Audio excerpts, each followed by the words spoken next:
In 1985, oceanographer and Naval Reserve Commanding Officer Robert Ballard stunned the world when he found the Titanic. The real story, though, behind that mission remained a highly classified U.S. government Cold War secret for decades. The good news for all of us this morning, it is a secret no more. So joining us to tell the whole story is Robert Ballard. It's great to have you here. It's nice to be here. This is fascinating. So the headlines are great at the time. We find the Titanic. This is amazing. That was all those sort of a ruse. I mean, you wanted to search for the Titanic, but you couldn't get funding. And so you go to the Navy and you say, hey, let's find the Titanic. And they say, we have a better idea.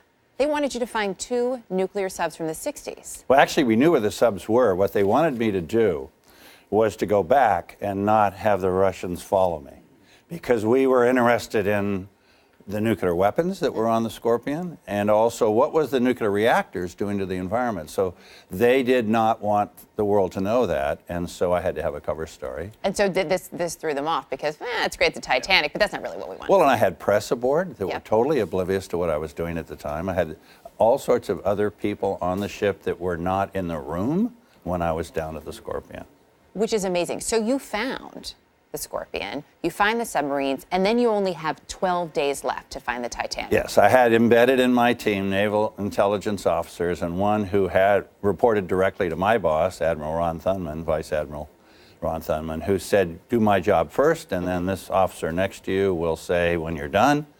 And when he said I was done, I had very little time left. But I'd learned a lot from mapping the Thresher and Scorpion that told me how to find the Titanic. So were you confident, though, that was enough time? No.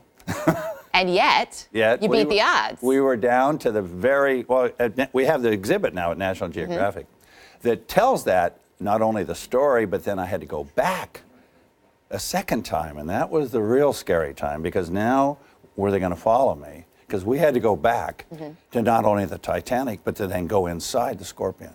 Right. And so were you followed? We did our job. You did your job. Yes. You can talk about this now.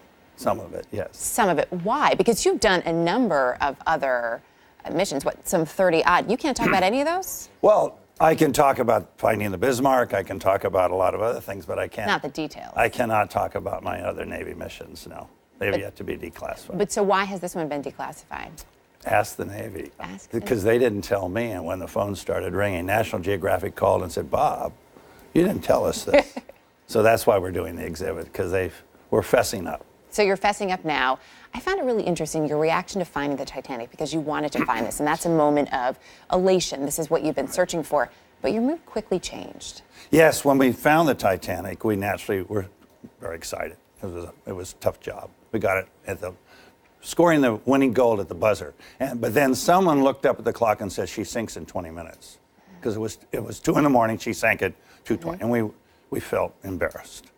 And it was like a wall switch that we just were hit by it. You know, I was not emotionally attached to the Titanic till I found it, and it spoke, and it's very powerful. And then we made a promise that we would never, ever take anything from the site, which we never did. Which you haven't. How do you feel about the fact that things have been taken, that there is still such interest here? Well, there's presently in court on where these artifacts that were taken by the salvagers, we're hoping they go home. Back to the UK, where they belong. But the judge will decide that in Norfolk in the next few days, actually. So stay tuned. We will stay tuned for that. When you think back on everything that happened for you when you were able to find these, to get to these submarines, as you point out, you knew where they were, and all the other stuff that you can't talk to us about, but someday we're waiting for the phone tree, you'll call us and let us know.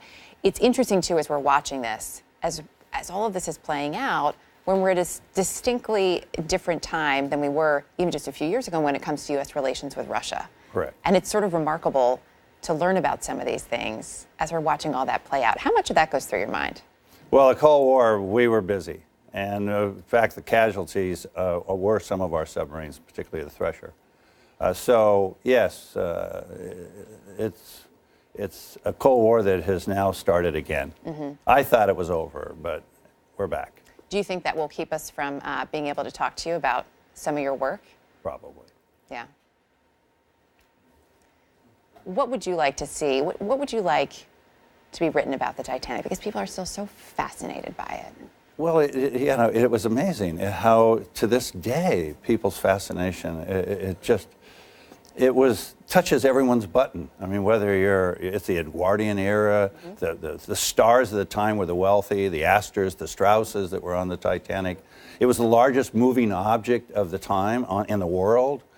It was so straight out of Hollywood. I mean, just Jim Cameron, who's a good friend, obviously, he was the first one to come to my office after I found the Titanic. Says, I want to do a movie about this. And so the point is that it just affects everybody. Every generation, as we're doing right now with our exhibit at National Geographic, rediscovers the Titanic. It's such an amazing story where there were villains and there were heroes and all of the above, and it'll never, ever go away. It is fascinating, and you're part of this story. Sort of just has renewed my own fascination as well. Great to have you with us. Thank you. Nice to be here. We look forward to learning more about those secret missions.